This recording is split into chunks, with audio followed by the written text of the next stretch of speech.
godhanii haala nama boof jedhu yoo ogummaa baratte akkas jedhaniiti miti so waanuma akkasii yaaduudhaan illee kanan jalqaba kana yaade fedhisaas jira egaa kan nuuni karoorsina waaqayyo fiixaan baasa waaqayyo biyyuma keessattis akka wanti kanaan success ta'uu danda'amu ittiin natti agarsiisee jechuudha ka'umsi koo jalqabaa garuu gaafa yaadu biyya kana keessattuu hin ta'in biyyaan baatti ittiin deemiin ogummaadhaan hojjedha kan jedhu kan ture. Keessattuu asumatti si dabala haasaa kee dammaannaa qabeeti. Afaan Oromoo miti kanatti baratte ogummaa kana miti. Ati garuu afaan Oromoodhaan kan kennaatii jirtu mana barumsaa bakkeen garaagaraatti barteeti kanatti ijoollota leenjisaa jirtu barnoota kennaafii jirtu garuu afaan Oromoodhaan akkamidha? Cimu laata? Ijoollonni ati barsiistu yookiin barattoonni kee immoo yeroo hagamitti hubatanii hojiitti jijjiiruu danda'u? Tiquuftuudha. Yaa ijoollee qaqqaxalee hin qaba. Umuriinaan ijoollee baay'ee hin qaba. Ijoollee dhibbaan ol qaba. Waaqayyo na galatu. Hundi isaanii baay'ee qaxaleedha. Iddoo gaariirra jiru. Tattaafachaa jiru. Yeroo xinnoodha jalqabamuun wanti kanaa garuu amma liivilii isaanirra jiranii wantuma gaariirradha. Sirriitti furatus ittiin ulfaatu. Wanti kun waan ulfaataa miti. Teekniikii salphaadhaan agarsiisnee barsiisna waan ta'eef waan ulfaatu miti. Afaan immoo akkuma amma isin wajjin olii galaa jirudha. Challenging guddaa ture ijoolleen keenya afaan isaanii argachuu dadhabuudha. Ijoolleen ana biratti baratanii harki caalaan afaan hin beekan. Afaan warra kaan hin beekanii afaan Oromiffaadhaan kan isaan dhufanii haasaanis namoota wajjin olii galan. So kana carraa kan argachuu isaaniitti baay'ee gammadaniidha kan isaan baratan. Fedha qabna ture garuu yookaan baratanii illee kan irra deebi'anii baratan qaba. Afaan isaaniin ture waan ta'eef hojii malaalu malee wantichi diiteelii hin galuu fi so amma kanattiyyuu ciccimoo ta'anii ba'an irra deebi'anii kan baratan illee qaba. Baay'ee namatti tola. Keessattuu qabxiin ishiin jalqaba irratti kaasaa turte egaa biyya keessatti kan duraa karoora hin qabu biyya alaa yookiin immoo biyya Oromaa deemee hojjechuu fi ammammoo asumattuu immoo guddachuun akka danda'amu waan jedhu kaaseeti kanatti turte. Mee hanga yaaddeen immoo hangami haannaan hojii meekaappii kanaan iddoo kana nan ga'a jette hanga yaaddeen deemaati kan ishiin jirtu. Amma dhugaa dubbachuu fi amma itumanii deemeeyyuu ituun akkan yaade deemee akkasuma milkaa'etti yaadda nutti fakkaata. Yaa waaqayyo na galatu dhugaa more success ta'eera jedhee yaada. Tuman deemeettee jechuun kanatti nan deema jettee yaaddu yookaan nan hojjedha biyyaan baatteettee kan yaaddu waan magaarii fiduuf ofii kee gaddaruuf miti. So hojiin kuni waaqayyo na galatu na gaddareera waan gaarii ittiin fideera ofii koorrallee darbee uummata keenyaaf saba koofillee qaqqabu ittiin danda'eera. Baay'ee namatti tola. Ani garuu ijoollee baay'ee namarratti baratanii immoo biyyaan deemanii achitti hojjechaa jiran qaba garuu ofii koof. Kanaaf akkamii gorsa akkasii kennuuf wayyaaltu biyyuma keessatti immoo haala kanaan jijjiiramuu akka danda'an. Gosi gara hundumaanii namni karaa nan milkaa jedhee milkaa'uu yaadee hundumaan milkaa'uu hin danda'a.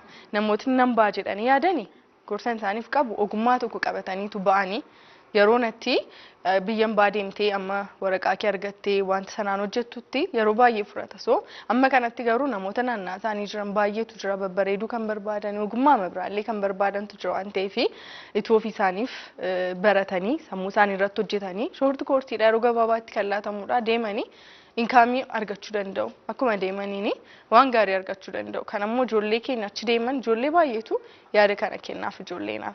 Biyya keessa warri jiran mataan isaaniiyyuu yeroo gabaabaatti kana baratanii yoo ijoollee kan mana isaanii guddisan ta'uu danda'u. Kan hojii dhabanii eebbifamanii taa'aa jiran ta'uu danda'u. Uummati keenya baay'ee waanta ta'eef ganaan qaqqabin jira. So ittiin hojjechuu danda'u ittiin gaddaramuu danda'u kan isaaniillee hojjechuu danda'u yoo qaxaraman illee gatiin sa'aatii kanatti hojjetamtiyyuu qaxaramaa jiru jeeriin amma ta'e beetti jedhee na yaada baay'ee ol kakaa'aadha. Na damuuzi matuutti nyaatan illee bareedaadha garuu moo damuuza nyaachuu nuun hin gorsinu barattoota keenyaa fi ofii isaaniif ittiin hojjechuu kan danda'anidha barumsichi. Keessattuu haannaani yeroo barnoota ishee akka xumurteen gara hojii kanatti kan seentee akka kanallee milkooftee hojjechaa jirtu yeroo gabaabduu keessattidha. Yeroo gabaabduu turtii hagamidhame? Almost waggaa yoo guuteedha. Waggaa yoo guute. Yaadatta yoo ta'e akka mana rifeensaa banidha. Yeroo isheen mana rifeensaa banutti deemeen yoom ji'a meeqanaan jette yeroo san ji'oodha garuu waggaa akkuma jalqabdeeni baay'ee biizii taate turte yeroo san baay'ee sila akkamitti kun ta'uu danda'a jechaan ture yeroo san si gaafadheen ture baay'ee gidduun kanan ishee qabee namoonni hundi dhufanii haannaa jirti waan akkasii biizii ta'a manni kee baay'ee. dhugaattuu baay'ee milkaa'eerta. Egaa nutis har'a waa'ee meekaappii miti kanaa sofnu kana dura sagaan ishee wajjin haasa'eera waan ta'eef gara qophii kutti waan akka hin dhufneef haanni egaa keessattuu dargaggoota hedduuf fakkeenya waan taatuuf har'a waanuma qabdurraa immoo akka qoodduuf akka haasoftuuf asitti si affeerre waan ta'eef keessattuu gama barnoota immoo dareenis sii kaasteeti kan isheen turte ijoollee egaa afaan oromootiin leenjisuu jalqabdeeti kanatti turte meeshaa jalqabde naqamtee natti fakkaate immoo. Naqamteettiin jalqabe barsiisuu magaalaa Naqamteettiin jalqabe. Amma immoo babal'atee magaalaa Finfinneetti illee Illoo Abbaaboor Amboo naannoo adda addaa irratti babal'anii jira. Karoorri gara fuulduraa akkam babal'isa? Karoorri anamma kanan hundeesse Haanii Biit Akaadaamii dhaabbata jedhamudha. Dhaabbati kuni barnoota ogummaa adda addaa laata.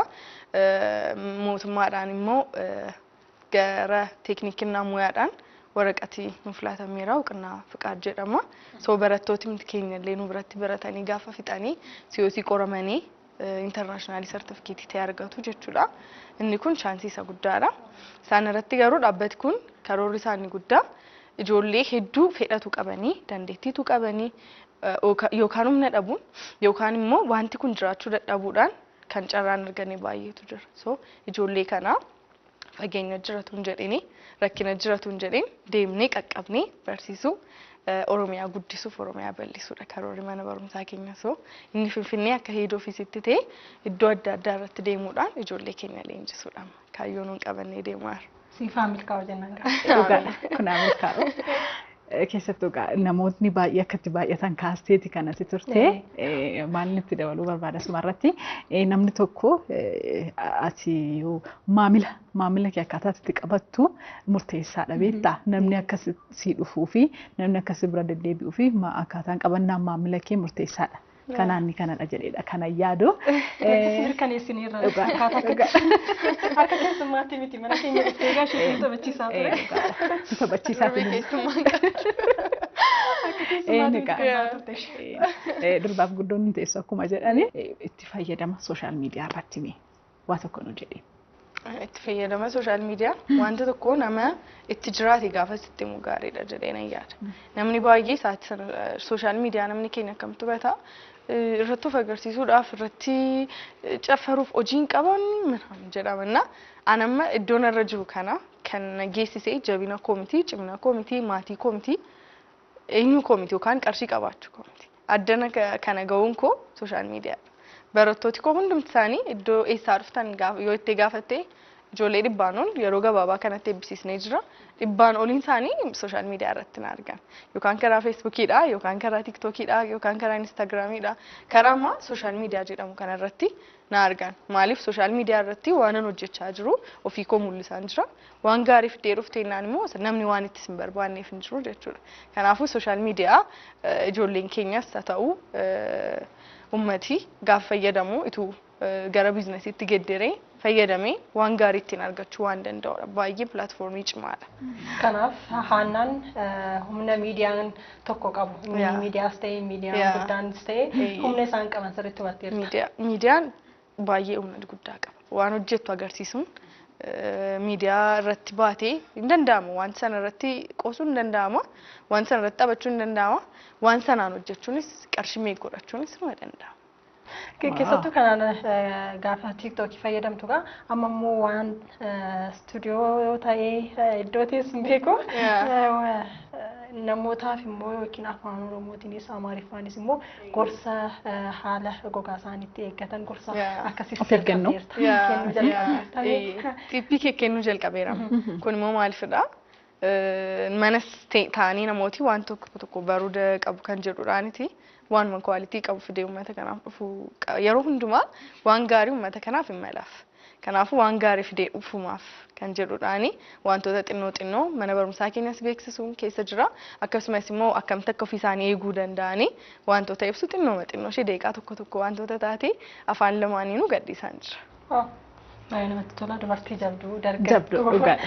Jabduudha dhugaattu yaa umurii gaafa ilaalan baay'ee xiqqoodha garuu yaanni keessa jiru hedduudha umurii kanatti umurii gaafa yeroodha beektaa yeroon durii haadholiin keenyaaf abbooliin keenya hojjetanii dadhabanii guyyaa guutuu hojjechaa oolanii isayyuu ituu mana funcaanii deemanii turanii naaniyyuu yeroo itti bakka gaafataman akkas isa sanaaf immoo kan kaffalamuuf wanta xinnoo yeroo itti turedha amma garuu akkas miti sammuu keetti yeroo itti fayyadamtee wantoota guddaa ilaalaa jira ijoolleen umuriin isaanii 20 keessa jiran in billions isaan so amma yeroo itti sammuudha malee yeroo itti umuriin hojjetu miti naa qarshii durii yoo ijoolleen xinnoo qarshii argatanii yaa maatii kennaaf mitiire amma akkasii dhuunfaa jira maal hojjettaadha kan namni si gaafatu hojiin kee amansiisaa ta'enna koorsi mee godhachuu dandeessa eenyuyyuu umurii gaditti fakkeenyaaf obboleettii xiqqoo qabaan ishee miilkaa hundumti keessan beektumni fiilmii fa'aa hojjetti barattuudha ishee fa'aa mana yaada fakkeenyaaf ituu isheen ganna kana boqonnaa boqottee karaa kanaan leenjisee baay'ee akka isheen success ta'uu dandeessu beeka. Kun immoo umuriin ishee ilaalneerra baay'ee underageedha xinnoodha miti garuu namoonni aktiif ta'u sammuun isaanii bareedaa ta'ennaan waa hojjechuudhaaf miira qabaataniinaan garatti umuriin isaan daangessu qabu. Gorsa cimaadha dhugaadha. Namoota baay'ee gaafa jalqabee gidduun jalqabee gaddaramsa agarsiisaa dhufee waan ittiin qoramaa turedha kun. Ijoolleedha akkamitti kan jedhu gaarummaan isaa hojiin kan koo jalqabisa isaa sinuma beeksisaa dhumisaas suta jettee guddattamni reesteeppiin isaa waan uummata harka jiru waan ta'eef malee baay'ee gaafa walii akkasiis irratti kaka'u. Baay'ee namatti tola haanni egaa haasaan asumatti hin qabnuti waan baay'eedha kan isheen of keessaa qabdu keessattuu miidiyaa hawaasaa fayyadamuun kee immoo namoonni gara fuulduraatti karoorri kee maal akka ta'e maal akka hojjechaa jirtu immoo ofumaan beeksisa keetis ofumaan beeksisa hojjetta waan ta'eef nuufis immoo yeroo qabdurraa ammoo asitti immoo dargaggoota piraayim miidiyaa daawwataniif immoo waan qabdurraa qooduuf kan asitti argamte waan ta'eef